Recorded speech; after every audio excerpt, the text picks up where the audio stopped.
Welcome student, welcome to Bhardwaj academy. और आज के इस लेक्चर में हम क्या पढ़ने वाले हैं, तो हम मैग्नेटिक फील्ड निकाल रहे हैं। तो हम जो क्वेश्चन कर रहे हैं मैग्नेटिक फील्ड के बिहाफ पर कर रहे हैं।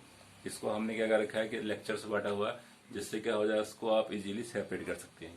तो इस लेक्चर में हम क्या पढ़ने वाले हैं, magnetic field due to resistance based exercise. तो किसी किसी क्वेश्चन में आपको रेजिस्टेंस दिया होता है, तो उस कंडीशन में मैग्नेटिक फील्ड कैसा होता है, ठीक है। नहीं तो रेजिस्टेंस आपको पता है कि मानो अगर रेजिस्टेंस है तो करंट होती है, तो आई क्या होता है आपके पास V अपॉन R। तो ऐसे क्वेश्चंस हमें क्या करना होता है, तो इसको हम समझते हैं क्वेश्चंस के बिहाफ पर। तो देखिए हमारे पास क्वेश्चन दिया हुआ है कि जो हमारा रेजिस्टेंस इस तरह का हमारे पास सर्किट डायग्राम है।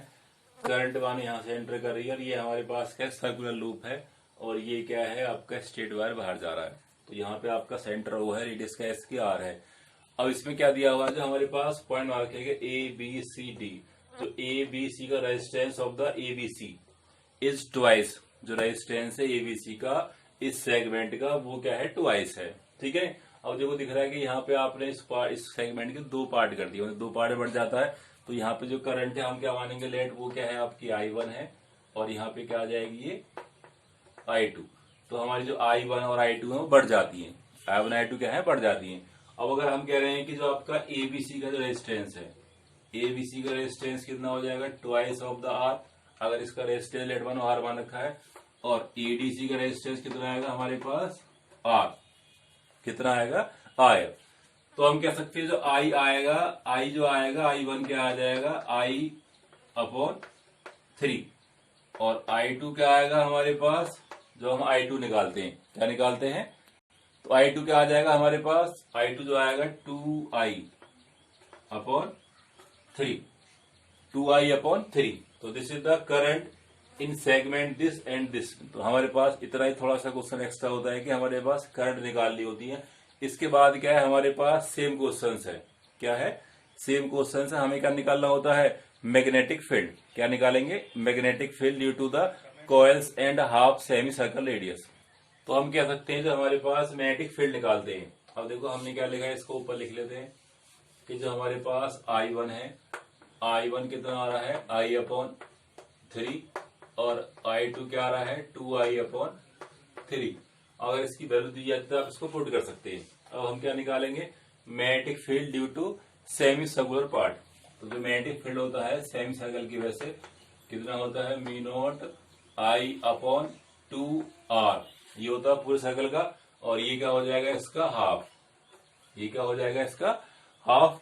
तो हम कह सकते हैं कि लेट ये क्या है B1 है, किसकी वजह से, ABC की वजह से। तो क्या बन जाएगा me not I upon 4R, और यहाँ पे क्या बन जाएगा I1, क्या बन जाएगा ये I1। अब देखो हमारे पास जो करंट है वो कैसे जाएगी, इसमें इस तरह क्लॉकवाइज है। तो क्या बन जाएगा यहाँ पे डॉट, क्या बनेगा यहाँ पे डॉट बन जाएगा हमारे पास में me not I, me not I। अब देखो हमारे पास जो करंट है वो क्या है, इस तरह है, इस तरह का मतलब क्या होता है हमारे पास ये। तो इससे क्या निकाल पाएंगे, मैग्नेटिक फील्ड। तो बी कितना आएगा me not I upon 4R, और डायरेक्शन क्या जाएगी हमारे पास, इसकी सिंपल क्रॉस आ जाएगी। कैसे करंट है हमारे पास इस तरह मूव कर रही है, क्लॉक के साथ साथ है। और हम निकालते हैं B2। तो B सेकेंड क्या हो जाएगा, me not I2 upon 4R, और ये क्या हमारे पास करंट कैसे घूम कर रही है इस तरह। तो ये क्या बन जाएगा हमारे पास डॉट, क्या बन जाएगा डॉट। तो जो B आएगा BO, तो BO क्या बन जाएगा हमारे पास, ये क्या है ज्यादा, ये क्या है हमारे पास। तो देखो उसकी वैल्यू क्या थी हमारे पास, B not I upon 4R, दोनों की वैल्यू क्या है ऑलमोस्ट सेम है। तो क्या कह सकते हैं इसको B2 या B सेकेंड माइनस B1। इसका डिफरेंस देखो हमारे पास करंट का, हमारे पास करंट क्या है 2I अपॉन 3 है, और I1 क्या है हमारे पास I अपॉन 3, इसलिए क्या हो जाएगा B2 मोर है और B1 क्या है लेस है। तो इससे क्या निकाल पाएंगे हम, इसका डायरेक्शन ऑफ मैग्नेटिक फील्ड भी निकाल पाएंगे कहाँ है अलोंग B2, और इससे क्या निकाल पाएंगे इसका मैग्नीट्यूड। तो आपको I1 I2 देर की होती है, तो उसकी वैल्यू पुट कर देंगे, और हम क्या निकाल पाएंगे इसका magnetic field at the O mean centre पर। अब देखिए हमारे पास सेकंड क्वेश्चन है, सेकंड प्रॉब्लम ये है कि हमारे पास जो करंट है वो स्क्वायर शेप से बाहर निकल रही है। मतलब यहाँ पे स्ट्रेट वायर है, यहाँ से स्क्वायर शेप है, उसके बाद करंट क्या है बाहर निकल रही है, ठीक है। इस बार दे रखा है तो रेजिस्टेंस ऑफ ADC है, ADC का रेजिस्टेंस क्या है ट्वाइस है ABC से। ठीक है। तो हम क्या मानेंगे, हमारे पास करंट लेट यहाँ पे क्या मानेंगे I1 और यहाँ पे क्या मानेंगे I2। तो देखो हमारे पास जो I1 आएगा, पिछली बार कितना आया था हमारे पास I/3, तो हमारे पास ये क्या है I1 और ये क्या है I2। इस बार हमारे पास रेजिस्टेंस किसका डबल है, इसका है, ठीक है। तो I1 और I2 आप जैसे हमें निकाला था पहले वैसे सेम निकाल पाएंगे। तो I1 क्या हो जाएगी हमारे पास 2I/3 और I2 क्या हो जाएगी I/3। अब देखो हमें क्या निकालना है, इसके मैग्नेटिक फील्ड। अब देखो अगर हम कह रहे हैं कि हमारे पास कोई स्ट्रेट वायर है तो इसको यहां से मिलाएंगे और ये क्या हो जाएगा इसके सेंटर से मिलाने वाली लाइन। तो जो आपके एंगल्स हैं वो आप समझ पाएंगे कि एंगल क्या है आपके पास 45।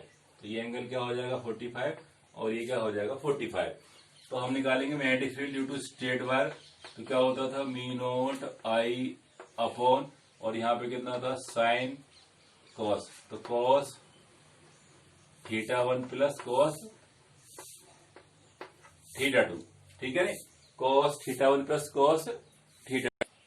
तो अब यहाँ पे क्या आ जाएगा μ0 I अपॉन 4 पाई। अब हम रेडियस का मान रखा है कि r, तो इसको क्या मानेंगे हम इसमें r मान सकते हैं, ठीक है।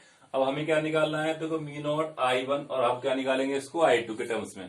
तो हमारे पास इस वाले 7 करंट कितने हमारे पास I1, तो हम जो सिंपल वैल्यू लगा सकते हैं, हमारे पास क्या आ जाएगा μ0 I1। पहले हम निकालने I1 की वजह से, तो हम क्या मानेंगे ये वाला क्या है B1 है, इसको क्या मानेंगे B2 और इसको हम क्या मानेंगे B3 और ये क्या है आपका B4। तो यहाँ पे क्या मान सकते हैं, हमारे पास 4 सेगमेंट है, 3 इसको मान लेंगे, 3 ये है और ये क्या हो जाएगा 4। तो B1 निकालेंगे μ0 I अपॉन 4 पाई और R। अब देखो यहाँ पे क्या आ जाएगा 1/√2 प्लस 1/√2, 2/√2 आएगा तो एक 2 कट जाता। तो हमारे पास क्या आ जाएगा μ0 I1 अपॉन 2√2 और पाई इंटू R। तो ये क्या रिप्रेजेंट करेगा हमारे पास B1 को, क्या रिप्रेजेंट करेगा B1 को, ठीक है। अब हम क्या निकाल सकते हैं कि यहाँ पे देखो I1 है तो यहाँ भी क्या होगा I1 ही होगा। तो जो हमारे पास B2 है, ये वाला पार्ट क्या है B2 है, ये भी क्या हो जाएगा सेम हो जाएगा B2 के बराबर। अब दोनों की हम वैल्यू लगा लेते हैं।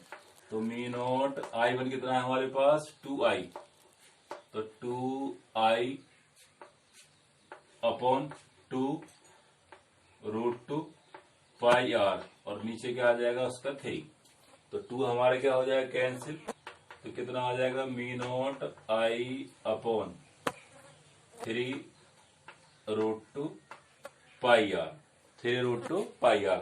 अब देखो डायरेक्शन क्या आएगी हमारे पास, दोनों एक तरफ ही होंगे, दोनों कहाँ जा रहे हैं हमारे पास इस तरह, ठीक है ना। तो क्या आ जाएगा यहाँ पे जो डायरेक्शन आएगी वो कैसी आ जाएगी, हमारे पास डायरेक्शन आती है इसकी सिंपल कह सकते हैं, हमारे डायरेक्शन की रहेगी इस तरह। तो इसका मतलब क्या है कि दोनों क्या हो जाएगा into the plane of paper. तो ये क्या आ गया हमारे पास B1 and B2, B1 and B2 दोनों कहां पर है एक तरफ है। अब ऐसे आप निकालेंगे B3 and B4, B3 and B4 current आपकी जा रही है इस तरह जा रही है। अब देखो यहाँ पे क्या चेंज आएगा, पहले आप इसका स्क्रीनशॉट लीजिए, हम उसको छोड़ देते हैं। तो ये जो हम कह रहे हैं कि हमारे पास अब हम निकालेंगे B3 and B4, B3 and B4। तो यहाँ पे क्या आएगा μ0 अपॉन 4 पाई R और यहाँ पे क्या आ जाएगा I2 और सेम यहाँ पे क्या आएंगे एंगल जो आएंगे वो भी क्या बैठेंगे, देखो आप यहाँ से मिला लो इसको, तो क्या बैठेगा ये cos 45 एंड cos 45। तो cos θ1 plus cos θ2, cos θ1 plus cos θ2।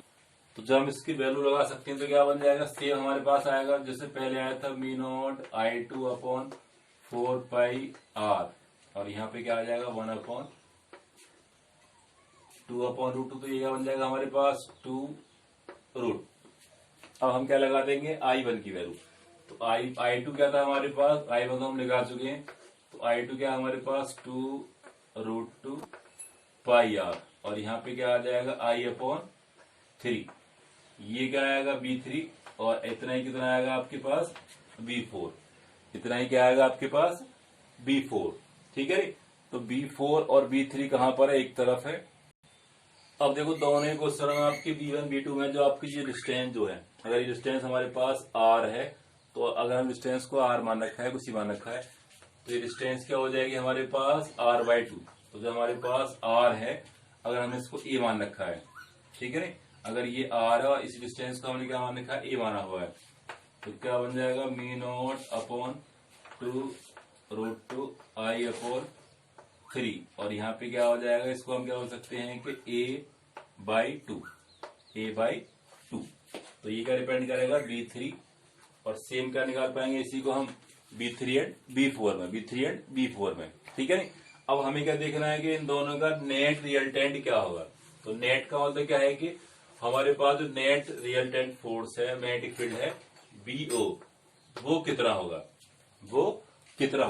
अब देखो इन दोनों डायरेक्शन का आ जाएगी हमारे पास, तो दोनों डायरेक्शन का बनेगा हमारे पास डॉट, तो दोनों कहां पर है, ठीक है ना, उसके अपोजिट है। अब देखो ये कहां पर है, इस तरह, वो कहां पर नीचे है। जो हमारे पास डायरेक्शन है वो क्या है कि दोनों का सम करेंगे, लेकिन सम क्या है, क्या है अपोजिट। के लिए हम क्या करते हैं, हमारे पास डायरेक्शन है वो क्या हो जाएगी b1 प्लस b2 और माइनस b3 प्लस b4। अब यदि हम सब की वैल्यू पुट कर सकते हैं तो हमारे पास आंसर क्या आएगा, आप निकाल के दिखाइए। तो अगर हम इसकी वैल्यू पुट करते तो हमारे पास क्या आएगा, देखो, तो हमारे पास दोनों का सम करेंगे तो क्या हो जाएगा ट्वाइस, तो क्या हो जाएगा 4 टाइम्स μ0I/3√2π, ठीक है ना। सेम यहाँ पे होता है, तो यहाँ पे क्या हो जाएगा ट्वाइस, तो क्या हो जाएगा 2 μ0I/3√2π। अब इसको आप कॉमन लेंगे तो क्या आ जाएगा हमारे पास √2 μ0I/3π। तो ये क्या डिपेंड करेगा, मैग्नेटिक फील्ड, और डायरेक्शन कहाँ जाएगी इसकी, क्रॉस। डायरेक्शन कहाँ पाएगी, क्रॉस का मतलब क्या है कि into the plane of paper. तो इस तरह के जो क्वेश्चंस होते हैं वो क्या होता है, रेजिस्टेंस बेस्ड, ठीक है नहीं। तो आप प्रैक्टिस करेंगे तो हो सकता है, आई होप सो। तो वीडियो कैसी लगी आपको, लाइक एंड शेयर करें, और घर पे रहें और सेफ रहें।